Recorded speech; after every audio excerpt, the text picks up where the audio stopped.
For attenuator here, we're going to go over making a custom drum kit in the Akai Force, mainly to create an open and closed hi-hat. So we've gone through the process of loading a drum kit in there. You see it's there, and in my step sequencer, melodic lanes, mono, 8x8, back to drum. You see I got my 4-beat in there just to lay something down to begin. But I'm never happy with what's inside of the drum kit. So we've got our bass and snare, but what's left in the rest of it is usually something to be desired. So the hi-hats here, I've already gone through and changed them, but we're going to go through the steps to do that. It's a confusing process, but it was one of the most disappointing things when I started opening up kits and found that I couldn't have the open hi-hat and closed hi-hat that you see on usually the left side of the drummer. So they've got their right foot on the kick and they're hitting their kick drum, but then they're also modulating the open and closed hi-hat so that they can create dynamic sounds. So we're going to create dynamic sounds as well.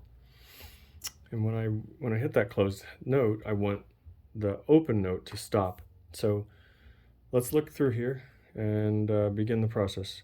We've got a couple kicks, the snare, a clap, and then I've put in a couple open and closed notes here. To do so, you want the one selected, and we'll go into load, and then type in up at the top here in the search bar. First we'll do a crash. So type in crash, and I want to load the crashes on these last two for me, maybe 15 and 16, but these two right side ones. I don't use the top bar when I drum because I'm using my Akai LPD8 usually to lay down drum beats. It's simplified, the pads are bigger, it's more open for me to hit, take stronger strikes, so the variation can be hit differently. You'll notice the little difference between the two pad styles when you drum on them. So when I load up, I want my main 8 sounds to be right here. This is plugged in by USB and through the hub in the back. Everything's on fire, and I can keep my screen and my pads on the Force doing what they are doing. As long as I record enable my drum track, I can lay down drums or add something live on the fly. So back to what we're doing here, we want our core stuff to be on these first 8. So I've loaded a crash at the end because I only want that to happen at the end of a measure. So I'm going to go through that, and at the end of whatever 8 or so beat measure, I'll throw a crash in. But I only need to do that when I'm drumming and being creative. So back to what we're doing here. Let's load some open and closed hi-hats. So we'll select the one we want. We're going to do the closed ones on the right side. So type CLD for closed hats. And you can also type closed or CLOSE and get a few other options too. But you'll audition, there's bass house and classic and deep and drum and bass. So listen for a few that you like, and then when you find one, make sure you're selected on the right pad down here and hit load. I've already picked out a few, so we'll stick with what we've got. To do your open hats, you type OP, because most of them are abbreviated as well.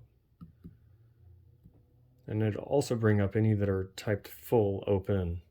So OP hat, scroll through, select the pad that you want, and then hit load on the bottom right of the screen.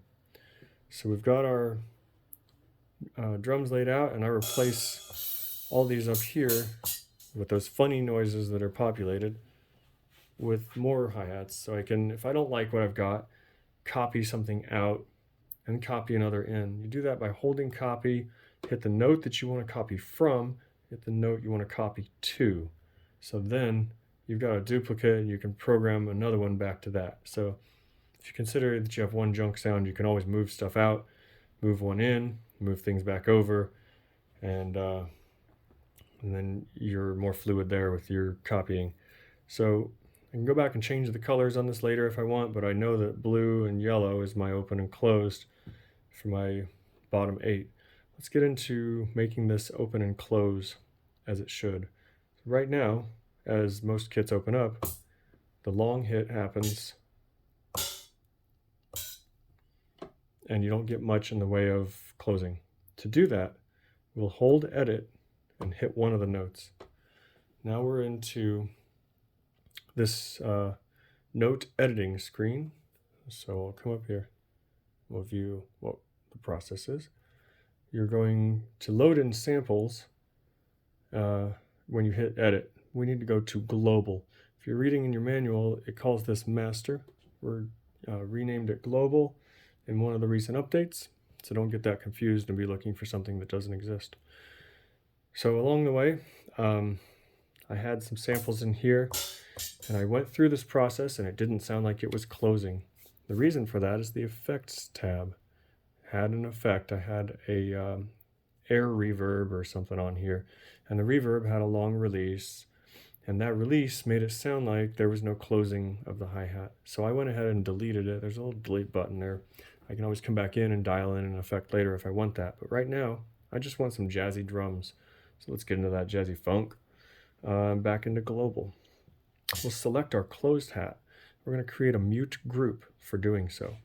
So make sure that we have a mute group of 1 for this first row. It's default of off.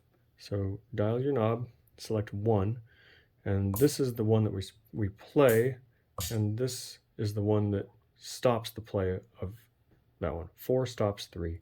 So with 4 selected, up on the mute target, you can mute up to 4 different tracks with that one strike.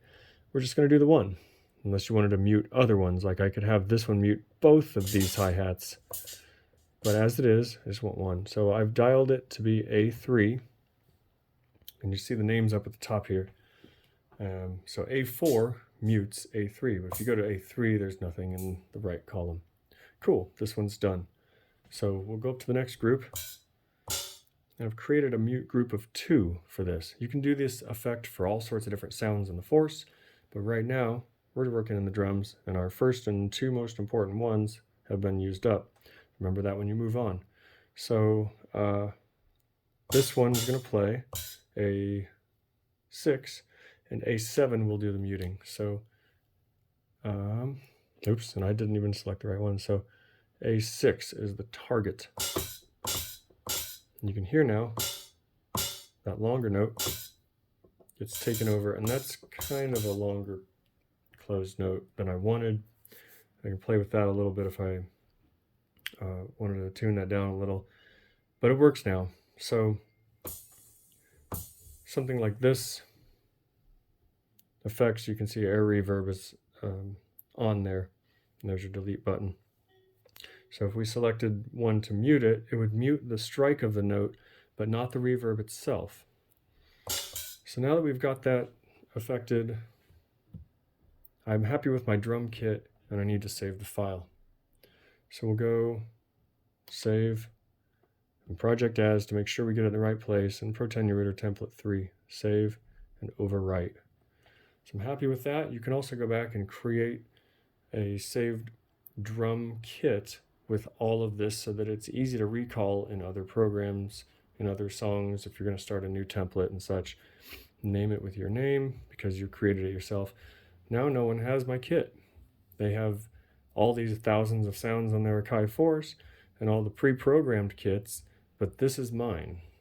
So out of all the combinations, you can do the math on that with some exponential equations and come up with some big numbers. We've created something unique, and now we can lay down our drum tracks as we want them. Hope this helped you in your process. We want to make this sound as realistic as possible so we don't sound like robots out there. You can make a robotic track, but you can also do that with open and closed hats. So, Protenurator out. We'll get on to some subjects on other topics next time.